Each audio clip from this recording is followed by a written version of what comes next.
à la prochaine élection présidentielle et loin des polémiques stériles ou des gesticulations de mauvais aloi, j'en appelle au sens des responsabilités, à la conscience nationale de tous et de chacun, afin que cette échéance se déroule dans le calme, la sérénité et dans une vision d'un Cameroun qui devra toujours être en marche pour son progrès après octobre 2025.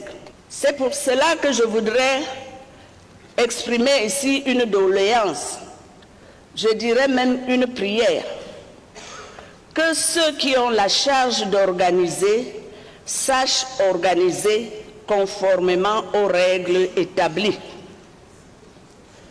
Que ceux qui doivent juger disent le droit, rien que le droit. Que ceux qui savent mobiliser, mobilisent afin de battre le moment venu tous les records de participation. Que ceux qui savent sanctifier et invoquer les esprits puissent sanctifier et prier afin d'éloigner de notre terre le spectre de la division et l'esprit maléfique du diable. Nous le savons, ce dernier est toujours prompt à venir semer l'ivraie entre les frères et sœurs. Enfin, ceux qui sont chargés de rapporter, je les invite plus que jamais à rester professionnels et respectueux de la déontologie. Je pense aux dames, aux messieurs de la presse, aux multiples acteurs des réseaux sociaux. Par définition, ils sont tous les apôtres de la vérité. Elle est qualifiée de voix de la sagesse par plusieurs. L'honorable Laurentine Kouamfeugue critique sans complaisance la gestion calamiteuse du Cameroun, attribuant au passage les bons et mauvais points aux différents ministres et autres personnalités. La doyenne d'âge de l'Assemblée nationale a de nouveau fait sensation lors de l'ouverture de la session parlementaire du mois de mars dernier, de ce mois de mars, compte rendu de Théophile Chouké et Gladys Sidier. L'honorable Kouamfeugue Laurentine se distingue depuis plusieurs années en tant que doyenne d'âge de l'Assemblée nationale du Cameroun. À chacune de ses interventions au perchoir de la Chambre basse du Parlement, elle fait sensation. Ses propos dressent un tableau sans concession de la situation sociopolitique de notre pays. Nos villes se meurent étouffées par des montagnes d'immondices. Les routes des mêmes villes et de l'arrière-pays se sont transformées en de véritables tombeaux. Les coupures intempestives d'électricité sont devenues une catastrophe énergétique. En 2023, elle avait déclaré « Notre pays, le Cameroun, ne saurait devenir un pays de scandale », exprimant ainsi son désaveu face aux dérives politiques et sociales qui affectent la nation. À faire du chantier de construction du complexe sportif de relais, à faire de la gestion des fonds Covid, à faire des indemnisations relatives au projet de construction de l'autoroute Yaoundé-Douala, à faire de l'assassinat de Monseigneur Jean-Marie Benoît Bala, à faire de l'assassinat du journaliste Martinez Zo, à faire, etc., etc. Elle remet une couche cette année 2025. Lors de l'ouverture de la session parlementaire, elle a de nouveau pris la parole pour mettre en garde les acteurs du processus électoral. Ces prises de position, bien que souvent mal perçues par les membres de son propre parti, le RDPC, sont largement saluées par l'opposition qui reconnaît en elle une voix qui résonne au-delà des clivages politiques. Le professeur Maurice Kamto l'assimile à la voix de la sagesse qui s'élève dans le brouhaha politique du Cameroun, une voix singulière qui résonne dans l'hémicycle de notre Assemblée nationale. Les discours courageux de Laurentine Kouamfeugue relancent le débat sur ces sujets qui pourraient nourrir la contestation lors de la prochaine élection présidentielle. La non-publication de la liste électorale nationale, des obstacles érigés contre les inscriptions dans la diaspora, la neutralité que relaient des institutions en charge de conduire le processus électoral. Voilà des ingrédients d'un scrutin risqué qui semble se réunir à quelques mois de la prochaine échéance. Jérès Yopa et Donald Briskamga. Le sujet tient en haleine l'opinion publique depuis bientôt 2 mois. Comme exigé par l'article 80 du Code électoral, la liste électorale nationale aurait dû être publiée le 30 décembre 2024. Seulement voilà 3 mois passés et Elections Cameroun n'a pas cru devoir se plier à cette exigence réglementaire. Saisi par le MRC, le Conseil électoral n'a pas donné suite favorable. La Cour d'appel du centre, dont la compétence a été indiquée par le Conseil constitutionnel, elle s'est déclarée incompétente. Ce feuilleton est venu rallonger la liste des griefs contre l'ECAM, qui a ouvert après 4 mois de retard les inscriptions sur la liste électorale l'année dernière dans la diaspora. Depuis le début de l'année 2025, l'organe ne permet les inscriptions que 2 jours par semaine dans la plupart des pays étrangers. Je ne comprends pas que l'ECAM se dresse devant nous plutôt comme un adversaire. Pourtant, nous devions travailler dans la collaboration pour faciliter la tâche aux électeurs qui ne demandent qu'à remplir leur droit de vote. Indépendance corrélée de l'ECAM, mais également du Conseil constitutionnel.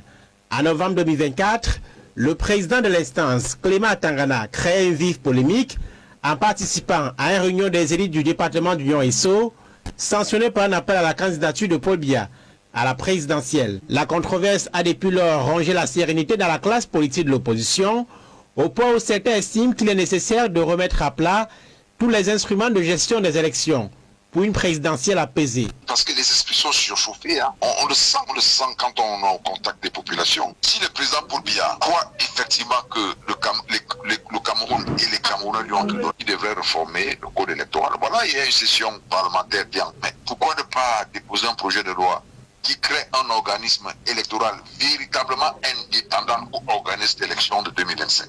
Avec le fort engouement noté chez les Camerounais, dont une bonne partie s'active pour se faire enrôler sur les listes électorales, la problématique de la transparence lors de la prochaine élection présidentielle prend une place inédite dans le débat public. Et c'est un autre coup de gueule qui vient de l'intérieur du régime en place. Dame Adja Aoua, militante RDPC, dénonce le règne désastreux de son président national qui a plongé des Camerounais dans l'extrême pauvreté.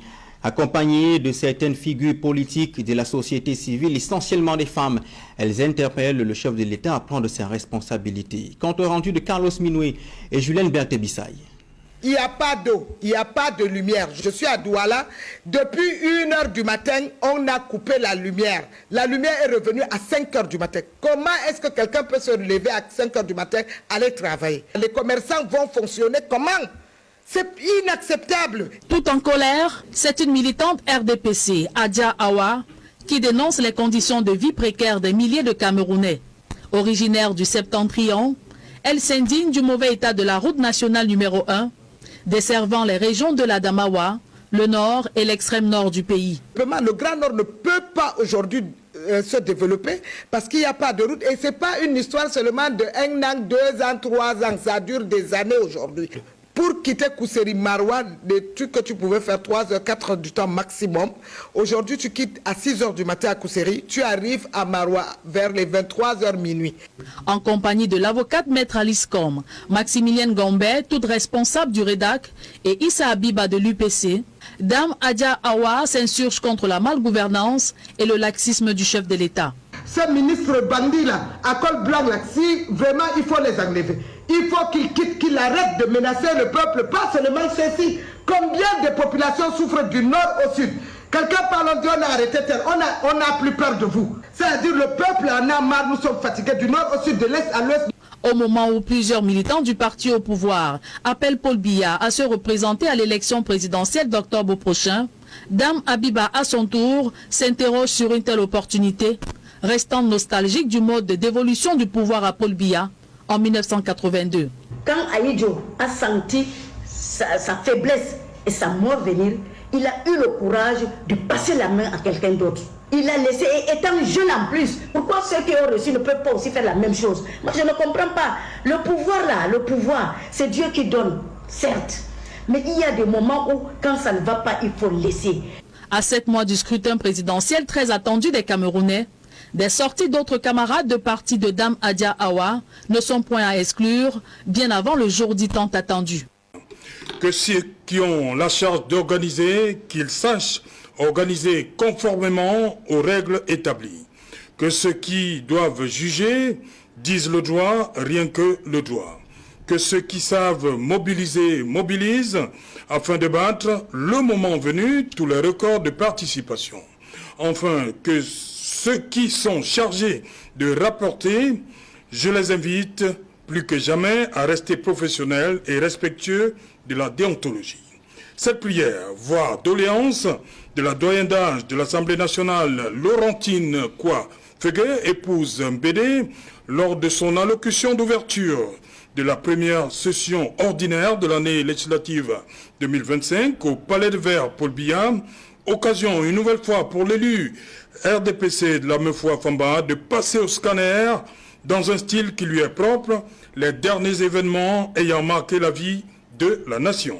Ce clin d'œil de la doyenne d'âge de l'Assemblée nationale à Elecam, au Conseil constitutionnel, aux acteurs politiques et de la société civile sont comme un appel à plus de responsabilité de leur part alors que l'on s'achemine inexorablement vers la principale élection de 2025, à savoir la présidentielle d'octobre. Députée à l'Assemblée nationale depuis 2012, Laurentine Kouafégué, épouse Mbédé, s'illustre depuis quelques années, et ce, toujours à l'ouverture de la session de mars, par un discours qui n'épargne personne et force à la limite le pouvoir en place. En mars 2023, toujours lors de la première session de l'année législative de cette année-là, de sa stature de doyen d'âge, elle n'avait pas hésité à résumer le Cameroun en une république de scandale. L'année dernière, et à la même période, elle prenait comme cible ses collègues députés et l'État du Cameroun. Aux membres du Parlement, elle reprochait l'absentéisme à l'hémicycle ainsi que l'affairisme. S'agissant de l'État, elle dénonçait l'incapacité de ce dernier à freiner la fuite des cerveaux, tout comme elle déplorait le presque abandon des populations à elles-mêmes face à un quotidien de plus en plus difficile, marqué par des montagnes d'immondices, un réseau routier dégradé, des coupures intempestives d'eau et d'électricité. Ouverture de la session de mars à l'Assemblée nationale et vie de la nation, la doyenne d'âge comme par le passé. Que ceux qui ont la chance d'organiser, qu'ils sachent organiser conformément aux règles établies, que ceux qui doivent juger disent le droit, rien que le droit. Est-ce que l'honorable Kouafégué a résumé, en fait, en ces deux phrases, je veux dire, la météo, tout ce qui s'est passé, tout ce qu'on a observé ces derniers mois. Elecam, MRC, Elecam, MRC, Conseil constitutionnel. Avant d'aller directement à la réponse à votre question, permettez-moi d'indiquer que la vie de la nation ou la vie constitutionnelle d'un État dit moderne est généralement animée par des institutions qui sont d'une diversité. Et ces institutions disposent d'un certain nombre de prérogatives qui sont également multiples. Et quand on regarde cela nous plonge directement dans nos institutions au Cameroun, qui sont les institutions phares. Nous avons l'exécutif, d'un côté, qui doit exécuter les lois, le pouvoir législatif qui doit légiférer, fabriquer la loi, et le pouvoir judiciaire qui, sur la base de la loi, peut pas trancher les litiges. Alors, à la question que vous posez, permettez également que je puise un peu dans l'institution qui nous interpelle ce soir. C'est bien évidemment l'institution législative, dont les fonctions sont connues, dont le bicamérisme est affirmé, c'est-à-dire que le Parlement qui est structuré autour de deux grandes chambres, l'Assemblée nationale et le Sénat. Et nous sentons aujourd'hui que c'est la doyenne de l'Assemblée nationale qui est montée au créneau, parce que vous savez que lorsque les deux chambres se retrouvent en congrès, voilà, ensemble, en réunion, on parle d'un congrès. Là, spécifiquement, c'est la doyenne Laurentine qui fait la sortie. Alors, Saint-Jean tout L'article 16 de notre Constitution, alinéa 2, est suffisamment clair. L'Assemblée nationale se réunit 3 fois en session ordinaire, selon une période de 30 jours au maximum. Mais l'article 14 est plus explicite, alinéa 2, qui indique que le Parlement se réunit 3 fois justement en session ordinaire, mais selon les mois suivants. On commence donc par le mois de mars, de juin et de novembre. Vous savez pourquoi? Parce qu'avant cela, dans les constitutions de 1960, on commençait plutôt par le mois de juin. Novembre et mars étaient le 3e mois. Or, aujourd'hui, pourquoi cela? Parce que l'année législative tient désormais sur l'année civile. Si vous voulez, l'année budgétaire tient sur l'année civile. C'est la raison pour laquelle mars est donc devenue la première session. Et à cette session, qu'est-ce qui se passe généralement? C'est l'élection des membres du bureau. Mais qu'est-ce qu'on a remarqué? On remarque que même l'activité législative et délibérative sont reléguées au second plan. Et qu'est-ce qui est monté dans au créneau? C'est le discours de la moyenne d'âge. Et qu'est-ce qu'elle dit? Le propos qu'elle tient est suffisamment éloquent par rapport à l'actualité de l'heure. Vous savez qu'il y a eu un ping-pong entre les juridictions de notre pays, la juridiction spéciale qui est le Conseil constitutionnel et les autres juridictions, la Cour d'appel de Yaoundé et autres. Maintenant, de l'autre côté, elle a mis carrément le doigt sur une institution qui est en charge d'organiser les élections au Cameroun, qui est l'Institut ELECAM. Vous savez qu'il y a un problème qui continue de miner cette institution, qui est justement le problème de la publication de la liste nationale des électeurs. Et quand on regarde donc les deux faits que vous avez soulevés, on se rend compte que la doyenne est suffisamment plongée dans l'actualité. Parce qu'elle nous révèle comment est-ce que une institution phare comme ELECAM, qui a une charge, j'allais dire une charge exceptionnelle, parce que c'est j'allais tout organiser une élection dans un pays, quand on sait que une élection est chargée d'émotion, de sensibilité, parce que si on fait mal, on peut déboucher vers une déflagration sociale.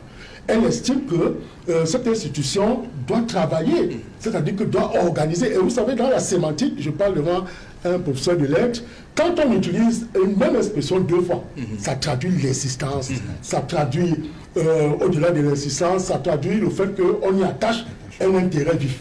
Maintenant, vous savez que le Conseil constitutionnel a été saisi pour cette affaire et a indiqué, a fait une jurisprudence pour dire que lorsque un problème d'une telle acabit se pose, il faut d'abord saisir le Conseil électoral.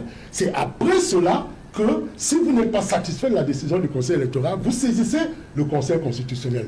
Et on se rend évidemment compte qu'après cela, le parti politique qui a saisi, qui avait d'abord saisi le Conseil constitutionnel. Vous avez dû citer le MRC. Non, vraiment, je ne suis pas. Vous avez le parti politique, c'est le MRC. Le MRC a donc saisi. Et vous avez vu ce que ça. Il y a eu donc un ping-pong juridique. En réalité, c'est genre tout. Le problème aurait pu être réglé au niveau du Conseil constitutionnel dans sa mission de juge du jeu électoral. Ça se réglait. Ça dit que le Conseil constitutionnel a juste manqué de juger, a manqué de hardiesse, a manqué d'autorité. Or, c'est une occasion manquée parce que quand on revisite les fonctions tribuniciennes ou principielles du Conseil constitutionnel, il y a justement le règlement du litige lié au jeu électoral. Donc nous pensons que la doyenne a fait, a posé un acte, j'allais même dire républicain, qui nous interpelle sur l'élection à venir de ce que cette institution qui organise doit organiser dans la transparence et que le Conseil constitutionnel qui peut, bien évidemment, parce que vous savez, dès qu'il y a dans le Conseil constitutionnel, on pourvoit le contentieux et qu'au moment de statuer, que le Conseil constitutionnel statue en toute sérénité et en toute équité. Voilà, Christian Massoua, je vais rester sur cette première phrase de la doyenne. Ceux qui ont la charge d'organiser, sachent organiser conformément aux règles établies. Ça a même suscité la réaction de votre président national, le professeur Kanto. Oui, le président national. C'est un acte. Comment comprendre cette autre sortie de la doyennage, surtout sur cette première phrase? Je pense que, comme vous l'avez dit, le président national a célébré une personnalité qui... Carrément. Oui, c'est-à-dire le président national, a reconnu que cette dame, la doyenne d'âge, en prenant cette position dans le contexte camerounais aujourd'hui, a marqué son attachement fort à la République et à tout ce qui peut être républicain. Quand on parle de la République, on parle du respect des lois. Ce que la doyenne d'âge de l'Assemblée nationale, Laurentine Kouafégué, dit, c'est qu'il faut que les acteurs, et notamment ELECAM, en charge d'organiser les élections, se conforment à la loi. Et c'est ce que le mouvement pour la renaissance du Cameroun ne cesse de marteler depuis longtemps, notamment en revendiquant à corps et à cri la publication de la liste électorale nationale. Alors, lorsque Mme Koua le dit, elle dit tout simplement que ceux qui sont en charge d'organiser le fassent selon les règles établies, donc selon la loi. Qu'on ne crée pas une suspicion légitime auprès des autres acteurs, les partis politiques et auprès des Camerounais en général. Parce que ce n'est pas trop demandé à une institution qui est en charge d'organiser l'une des élections les plus cruciales des 50 dernières années au Cameroun, de respecter et de se conformer aux dispositions du code électoral, notamment de l'article 80. Donc, en prenant cette position, il faut rappeler, pour ceux qui l'ignorent, qu'elle appartient à un parti politique qui s'appelle le RDPC. Et le président a tenu à saluer la grandeur et la capacité à transcender la considération partisane pour se mettre du côté de la loi et pour demander à ce que tout le monde puisse se conformer à la loi. En interpellant aussi en même temps le Conseil constitutionnel pour dire que il faudrait que ceux qui sont en charge de juger le fassent conforme, disent le droit et rien que le droit. Donc le Conseil constitutionnel dise le droit. Nous venons de participer effectivement à un ping-pong juridique qui a abouti pour nous à un véritable déni de justice au niveau de la Cour d'appel du centre, parce que le Conseil constitutionnel a renvoyé le mouvement pour la renaissance du Cameroun à la Cour d'appel en disant que c'est la Cour d'appel qui est compétente dans les conditions qui sont établies par la loi, c'est-à-dire après la saisine du Conseil électoral, qu'elle appartenait à la Cour d'appel de pouvoir trancher ce contentieux. Mais qu'est-ce que nous avons observé? Au lieu que la Cour d'appel se prononce après que le Conseil constitutionnel, qui est une juridiction spéciale et qui essaye de réguler ou qui doit réguler la vie légale du pays, c'est-à-dire qui doit faire en sorte que tout le monde puisse respecter les règles qui sont établies, on a vu que la Cour d'appel, à son tour, a décidé de se déclarer incompétente, ce qui paraît à nos yeux être une grosse incongruité, que le Conseil constitutionnel renvoie la compétence de ce contentieux à la Cour d'appel, et que la Cour d'appel, donc il y a ce que nous observons comme un véritable conflit de compétences et de juridiction même. Parce qu'à partir du moment où le Conseil constitutionnel s'est prononcé, il me semble que la Cour d'appel aurait dû se prononcer dans le fond. C'est-à-dire en disant au moins que, oui, peut-être que le Conseil électoral n'a pas encore vidé le contentieux, il ne s'est pas encore prononcé, et que nous ne pouvons pas nous prononcer dans les conditions de saisine de la Cour d'appel, mais à se déclarer totalement incompétent, alors que le Conseil nous a déjà renvoyé au niveau de la Cour d'appel, ça pose un problème de sérénité de nos institutions judiciaires à la veille de cette élection. Alors, est-ce que si pour le moment nous observons une telle fébrilité, un tel abandon, c'est-à-dire un tel refus de dire le droit de la part de ces institutions, est-ce que c'est ces mêmes institutions qui seront en charge d'arbitrer le contentieux électoral éventuel entre les partis après l'élection présidentielle? C'est pour ça que la sortie de la doyenne d'âge est apparue comme une lumière en disant que ceux qui sont en charge de dire le droit, qu'ils puissent dire le droit. Donc nous ne pouvions que, et rien que le droit, nous ne pouvions que, le président national a fait ce matin à travers une publication, saluer une telle sortie qui interpelle l'ensemble des acteurs au processus électoral et qui se place au-dessus des considérations des partis politiques pour l'intérêt national et pour l'intérêt républicain et l'avenir de notre pays. Donc le MRC reste très regardant et nous allons continuer à revendiquer ce qui apparaît à nos yeux comme étant fondamental pour éviter les fraudes électorales apparemment planifiées déjà et le non-respect de la loi à travers la non-publication de cette liste. Voilà, d'abord... Face à la prochaine élection présidentielle et loin des polémiques stériles ou des gesticulations de mauvaise aloi, j'en appelle au sens des responsabilités, à la conscience nationale de tous et de chacun, afin que cette échéance se déroule dans le calme, la sérénité et dans une vision d'un Cameroun qui devra toujours être en marche pour son progrès après octobre 2025. C'est pour cela que je voudrais exprimer ici une doléance, je dirais même une prière, que ceux qui ont la charge d'organiser sachent organiser conformément aux règles établies. Que ceux qui doivent juger disent le droit, rien que le droit. Que ceux qui savent mobiliser, mobilisent afin de battre le moment venu tous les records de participation. Que ceux qui savent sanctifier et invoquer les esprits puissent sanctifier et prier afin d'éloigner de notre terre le spectre de la division et l'esprit maléfique du diable. Nous le savons, ce dernier est toujours prompt à venir semer l'ivraie entre les frères et sœurs. Enfin, ceux qui sont chargés de rapporter, je les invite plus que jamais à rester professionnels et respectueux de la déontologie. Je pense aux dames, aux messieurs de la presse, aux multiples acteurs des réseaux sociaux. Par définition, ils sont tous les apôtres de la vérité.